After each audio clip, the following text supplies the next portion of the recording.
Well, you quoted Andy Stanley, and there are a few things that you could do that you should do, and I think that's true for the church too, and I think those shape your priority.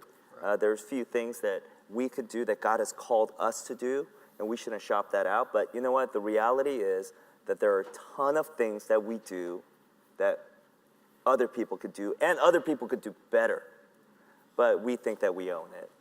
And so I think it's just, priority is an exercise in the discipline of categorization.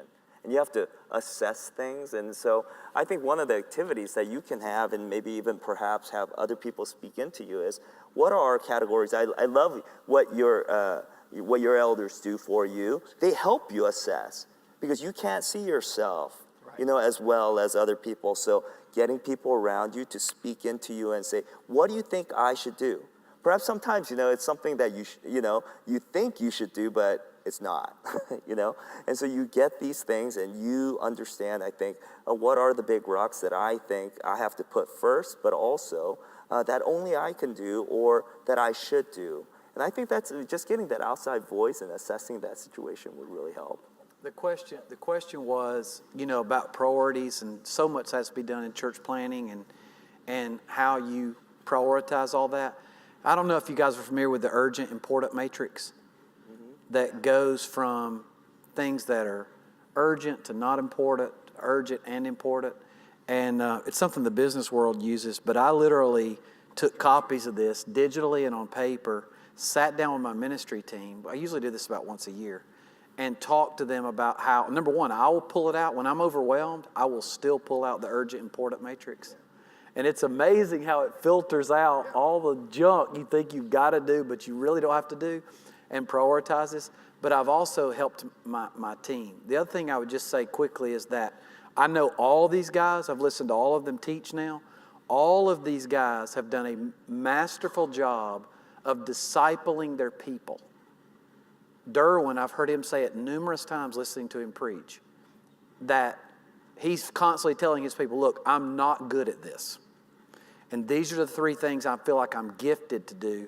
Outside of that, we have an amazing team, and I'm counting on you guys to look to this. And I think there is a public empowerment in our church. We tell our people from the stage, like, your life group leader is your shepherd.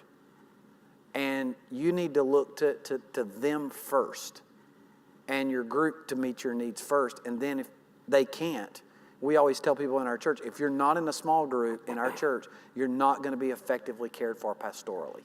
Because the New Testament model is the family taking care of the family, not pastors taking care of all the family.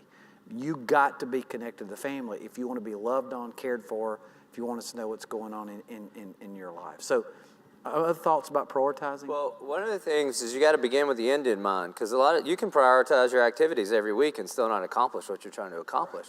So you got to ask yourself, so at the end of the year, what do you think God's called your church to be? And then just reverse engineer your schedule that way. And then just have a couple of waypoints along the way that you'd like to get to, all the way down to, so what are the 3 or 4 most important things I need to do this week, that stack upon next week and next month to get to what I think God has called us to do. And that's how you take like the Vision Sunday and reverse engineer it all the way back down to your calendar. And for me, I need a little help with that. I'm good on the vision part, and I work really hard, and then I bring a couple of people, some systems guy I brought with me here to this, a couple of elders, some guys that are just gifted there, and saying what Quan was saying, and let them help me understand what are the essential things that I need to do, and then what are the things that I need to hand off. And that's helpful too, because if you don't, you'll just continuously prioritize your schedule instead of schedule your priorities, and that can be a real mistake. Mm-hmm. And the biggest mistake is you really think you're making progress, and you're really not. Larry, we got 2 minutes. Give a final word of encouragement to the church planter out there that's not winning in this area, right now? How do they get from where they are? How do they get to this place of peace and winning at the marathon, in their ministry? Yeah. I want to end by going back to your quadrant. Quadrant 2 is the important but not urgent quadrant in that system. And what's going to help you win over the long term is how well you do in quadrant 2 with things that are important but not urgent.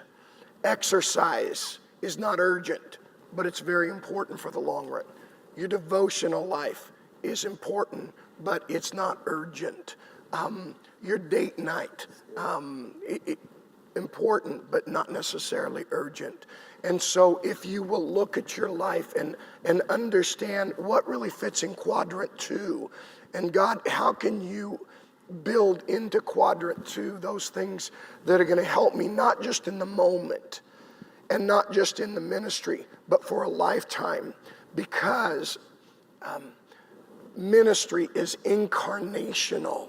It's not just an activity that you do because you can get really skilled at the activity, but ultimately ministry flows out of who you are. And the healthier you are, the more sanctified and filled with the Spirit you are, the healthier and the more powerful your ministry is going to be. And you're going to get to the end of the race without crashing. And God can help you do that, but you've got to prioritize what the Spirit wants for you over what everybody else wants for you.